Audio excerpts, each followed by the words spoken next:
बिस्मिल्लाहिर्रहमानिर्रहीम। बोलते कालम के साथ मैं आमिर रज़ा खान। और जेराल्ड आर फोर्ड जो है वो पहुंच गया इसराइल। जी हाँ, इसराइल मेडिटेरियन सी के अंदर इसराइल में इस वक्त वो पहुंच गया है, जिसने अपना सफ़र का आगाज़ जो है कैरिबियन से किया था।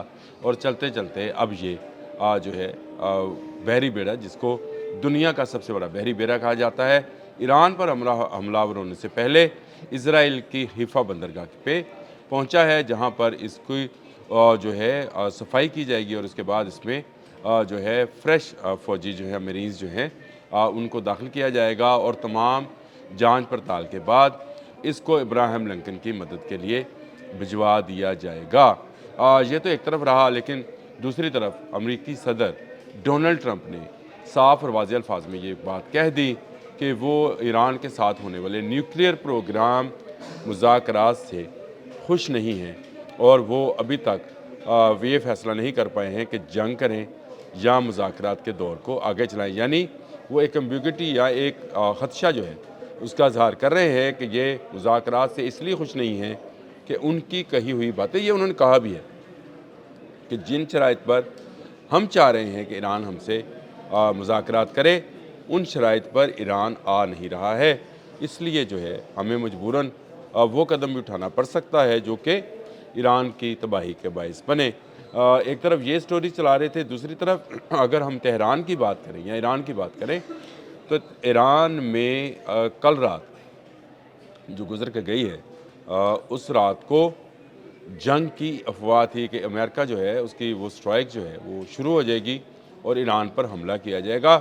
ये अफवाह बहुत तेज़ी के साथ फैली और इसको फैलाने के लिए भी स्टारलिंक का इस्तेमाल किया गया, जिसकी डिवाइसेस जो हैं ईरान में खुफिया तौर पर काम कर रही हैं और उसके सैटेलाइट्स इस वक्त ईरान पर फोकस्ड हैं। ये वो ख़बरें हैं जिसको लेकर मैं कह रहा हूँ कि एक तरफ तो इस वक्त हमारा ध्यान जो है पाक अफ़गान वॉर की तरफ है, जिसमें पाकिस्तान जो है अफ़गानियों को सबक सिखा रहा है पाकिस्तान पर हमलावर होने का। और दूसरी तरफ अमेरिका जो है वो आहिस्ता आहिस्ता अपने पंजे जो है मज़ीद गाड़ रहा है खलीज के अंदर। वो ना सिर्फ इस वक्त आबने हरमज़ के ईरानी सरहद के किनारे पर पहुंच गया है इब्राहिम लिंकन को लेकर, जबकि जेराल्ड आर फोर्ड का भी, जिसका मैंने बहुत अरसा पहले आपसे कहा था कि ये जुम्मे के रोज़ पहुंचेगा, और कल ही ये हैफ़ा में पहुंच गया। और हैफ़ा पहुंचने के बाद अब इसको मज़ीद 2-1 रोज़ लगेंगे, जिसके बाद ये इब्राहिम लिंकन के लिए आ जाएगा। इसके साथ भी जो हैं लेज़र गाइडेड मिज़ाइल्स जो हैं या सेटेलाइट गाइडेड मिज़ाइल जो हैं उसकी बोट्स मौजूद हैं, रसद के जहाज़ मौजूद हैं, और इसके साथ बहुत सारा साजो सामान जो है वो भी पहुंचाया गया है इसराइल में, इसराइल की हिफाजत के लिए। ये यहाँ पर तमाम जो मामलात हैं इनको 2-1 रोज़ में, 2-3 रोज़ में देखेगा। और उसके बाद ये पहुँचेगा आबनाए हुरमुज़ में, जहाँ पर से फिर कार्रवाई का आगाज़ किया जाएगा। डोनाल्ड ट्रंप ने कहा है, I am not happy with this, जो मुज़ाकरात हैं ये जो हम ईरान के साथ इस वक्त बैठे हैं, अब मैं इससे खुश बिल्कुल नहीं हूँ। और JD वांस भी यही बात कह रहे हैं कि ऑप्शन खुला है। जो नायब सदर हैं वो भी कह रहे हैं कि ऑप्शन खुला है, जंग हो सकती है, लेकिन हम चाहते हैं कि पहले इसको सफारती सतह पर हल कर लिया जाए। और इसके लिए ईरान ने पहल करनी है, यानी ईरान ने सबसे पहले जो है वो अपने उन मुतालबात को जो अमेरिका कर रहा है तस्लीम करने की बात करनी है। इससे मुज़ाकरात या अमन आगे बढ़ेगा। ये एक बड़ी खौफनाक सूरत हाल है जिसमें जो है ईरान इस वक्त फंसा हुआ है, और ईरान पर मज़ीद दबाव जो है बढ़ाया जा रहा है। मुख्तलिफ जो डिस्ट्रॉयर्स और जहाज़ हैं वो पहुँचाए गए हैं, और उनको अगर आप अंदाज़ा करें इस वक्त 2 एयरक्राफ्ट जो हैं एयरक्राफ्ट कैरियर जो हैं, जहाज़ जो हैं वो ईरान पर चढ़ धोने हैं, एक इब्राहिम लिंकन और दूसरा जेराल्ड आर फोर्ड।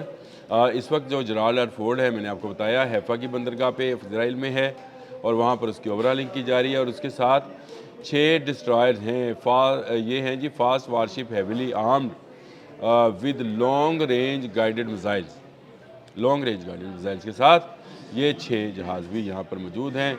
और दूसरी तरफ अगर हम चलें आबने हुरमुज़ में, रेड सी में अगर देखा जाए तो रेड सी में भी इस वक्त अमेरिका के डिस्ट्रॉयर मौजूद हैं, जिनकी तादाद 2 है, और कॉम्बैट शिप जो है वो भी 1 मौजूद है।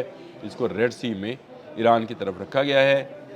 इस तरफ से जो है अगर देखा जाए तो आबनाए हुरमुज़ में ایک ایئرکرافٹ کیریئر ہے ابراہیم لنکن، دوسرے اس کے پاس ابراہیم لنکن کی مدد کے لیے 6 ڈسٹرائرز ہیں، اور پھر 2 اس کے پاس کامبیٹ شپس ہیں، اور اس کے ساتھ ساتھ اس کے پاس 2 آبدوزیں بھی موجود ہیں جو آبدوزوں کا ہی مقابلہ کرنے کے لیے لائی گئی ہیں۔ تو اس طرح سے اگر ہم ان ساری چیزوں کو دیکھیں تو خلیج فارس میں یو اے کی طرف اور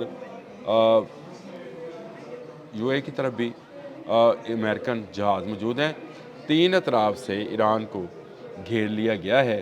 ایران اگر محفوظ ہے تو ایک طرف پاکستان ہے، افغانستان ہے، اور اس طرف سے امریکن جو ہے وہ حملہ آور نہیں ہے، لیکن باقی تینوں اطراف سے اس پر حملہ جو ہے وہ کیا جا رہا ہے۔ ایک طرف عراق ہے، اسرائیل ہے، یہاں پر اس کا ابراہیم لنکن لانگ رینج میزائلز کے ساتھ موجود ہے، یعنی یہاں سے بھی وہ حملہ کرنے کے قابل ہوگا۔ اور یہی وہ بات تھی جس کو لے کر رائٹرز نے تہران کے حوالے سے سٹوری شائع کی کہ وہاں پر جو ہے گزشتہ رات کافی جو ہے اس بات کی ریومرز جو ہیں وہ چلتی رہیں کہ وہ حملہ کیا جا رہا ہے۔ اور میں یہ سمجھتا ہوں کہ امریکہ اپنی جیسے جیسے اپنی پوزیشن مضبوط کرتا چلا جا رہا ہے، آپ نے ہرمز میں، خلیج فارس میں، ریڈ سی میں اور میڈیٹرینین سی میں، ویسے ویسے وہ ایران پر دباؤ بڑھاتا چلا جا رہا ہے۔ یہ جنگ اس کے لیے جو ہے وہ یوں سمجھے کہ ناگزیر ہے۔ ناگزیر سے مراد میری ہرگز یہ نہیں ہے کہ میں اس کا حمایتی ہوں، لیکن وہ یہ سمجھتا ہے کہ ایران کو دباؤ میں لائے بغیر وہ مڈل ایسٹ میں اسرائیل کی حکمرانی نہیں کرا سکتا، اور اسرائیل کی حکمرانی مڈل ایسٹ میں اسے کرانا مقصود ہے۔ دجال کا یہ بحری بیڑا، دجال کے یہ بحری بیڑے جو ہیں اس وقت ایران کو گھیرے ہوئے ہیں، اور یہ گھیر کر اب اس کے ساتھ جنگ چھیڑنا چاہتے ہیں۔ میں بہت لمبے عرصے سے کہہ رہا ہوں کہ مذاکرات کا یہ کھیل جو ہے زیادہ عرصہ نہیں چلے گا، کیونکہ ایران کسی صورت ان 5 شرائط پر نہیں آئے گا جس میں اس نے اپنا ایٹمی پروگرام رول بیک کرنا ہے، میزائل پروگرام رول بیک کرنا ہے، اور اسے 300 کلومیٹر تک لانا ہے، اسے اپنے میزائلز کو ختم کرنا ہے۔ ہم شیر اور شہاب 3 کو جو کہ اسرائیل کے لیے خطرہ ہے اس کو ختم کرنا ہے، اور اس کے بعد اس کو پاسداران انقلاب کی تعداد کو کم کرنا ہے، ان کا بسیج پروگرام جو ہے اس کو بند کرنا ہے جس میں رضاکار بھرتی کیے جاتے ہیں۔ اس کے بعد ان کو جو ہے اپنی آئل کمپنیز میں امریکن کمپنیز یا امریکن کی پروردہ کمپنیز کو شامل کرنا ہے، یعنی تیل کی تجارت میں شامل کرنا ہے، اور پھر انہوں نے اپنی حکومت کو بھی تبدیل کرنا ہے، اور وہاں پر الیکشن کے ذریعے جو ہے پولیٹیکل پارٹیز کو موقع دینا ہے۔ یہ وہ چیزیں ہیں جن کے مطالبات ایران سے کیے جا رہے ہیں، اور ایران اسی پر ڈٹا ہوا ہے کہ وہ امریکہ کی یہ شرائط جو کہ حکمرانہ ہیں، یا آپ یوں سمجھے کہ حکمرانہ ہیں، نہیں تسلیم کرے گا۔ وہ اس کا جو ہے جواب دے گا، اور بھرپور جواب دے گا۔ ایران کیا جواب دے گا امریکہ کو اور ڈونلڈ ٹرمپ کی اس بات کو کہ وہ ان مذاکرات کے فیصلوں سے ناخوش ہیں کہ ایران مان نہیں رہا، یہ میں اپنے آنے والے ویلاگ میں بتاؤں گا۔ اب تک کے لیے اتنا ہی۔ اللہ حافظ۔